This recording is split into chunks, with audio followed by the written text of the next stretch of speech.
New ইয়র্কে সাবেক মার্কিন প্রেসিডেন্ট বিল ক্লিন্টন আয়োজিত একটি অনুষ্ঠানে অন্তর্বর্তী সরকারের প্রধান উপদেষ্টা ডক্টর মোহাম্মদ ইউনুস বক্তৃতারত অবস্থায় আন্দোলনে সক্রিয় ভূমিকা রাখা শিক্ষার্থী প্রতিনিধিদের মঞ্চে ডেকে সবার সঙ্গে পরিচয় করিয়ে দেন।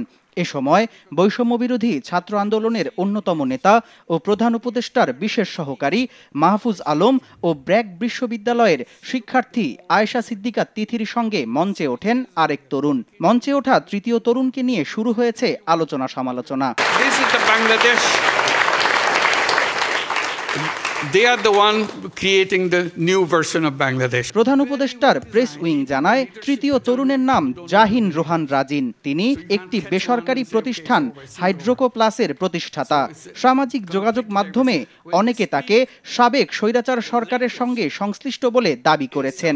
ছড়িয়ে পড়া একটি ছবিতে তাকে সদ্য পতন হওয়া আওয়ামী লীগ সরকারের স্থানীয় সরকার মন্ত্রী তাজুল ইসলামের সঙ্গে দেখা গেছে। ওই তরুণকে অনুপ্রবেশকারী হিসেবে উল্লেখ করেছেন বৈষম্যবিরোধী ছাত্র আন্দোলনের সমন্বয়ক Mahfuz Alam. New version of Bangladesh. Let's wish them a success. RFL Wardrobe, প্রিয় সব পোশাক যত্নে থাকবে RFL Wardrobe। তবে ওই তরুণের উপস্থিতি ও উদ্দেশ্য সম্পর্কে কিছু জানতেন না বলে জানান মাহফুজ আলম। এমনকি সে ডেলিগেশন দলের সঙ্গেও যোগাযোগ করেনি। প্রধান উপদেষ্টা যখন তাদের মঞ্চে ডাকেন, ওই তরুণ তখন তড়িঘড়ি করে মঞ্চের দিকে ছুটে যান। সন্দেহ হলেও তার মঞ্চে যাওয়া আটকাতে পারেননি বলে জানান মাহফুজ আলম। বিশ্ব নেতা ও গণ্যমান্য ব্যক্তিদের জন্য অসহায় বোধ করছিলেন। এজন্য আন্দোলন ও গণ অভ্যুত্থানের নেতৃবৃন্দ, সমন্বয়কারী ও যোদ্ধাদের কাছে দুঃখ প্রকাশ করেন মাহফুজ আলম।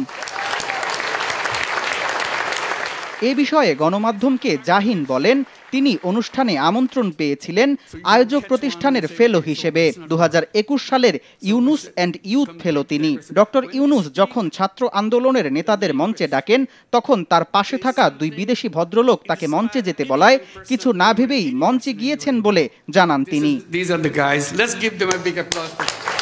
সাবেক মন্ত্রী তাজুলের সঙ্গে ছবি প্রসঙ্গে জাহিন বলেন, 2022 সালে ঢাকা ওয়াসার সঙ্গে একটি কাজ করে তার প্রতিষ্ঠান হাইড্রোকো প্লাস। সে কাজের জন্য তাকে মন্ত্রীর সঙ্গে দেখা করতে হয়। ছবিটি তখন তোলা। এছাড়া স্বৈরাচার পতনের আন্দোলনের সময় আন্দোলনে প্রত্যক্ষ ভূমিকাও রেখেছেন বলে জানান তিনি। They are the one creating the new version of Bangladesh. Samdani প্রত্যয়, RTV। These are the guys. Let's give them a big applause.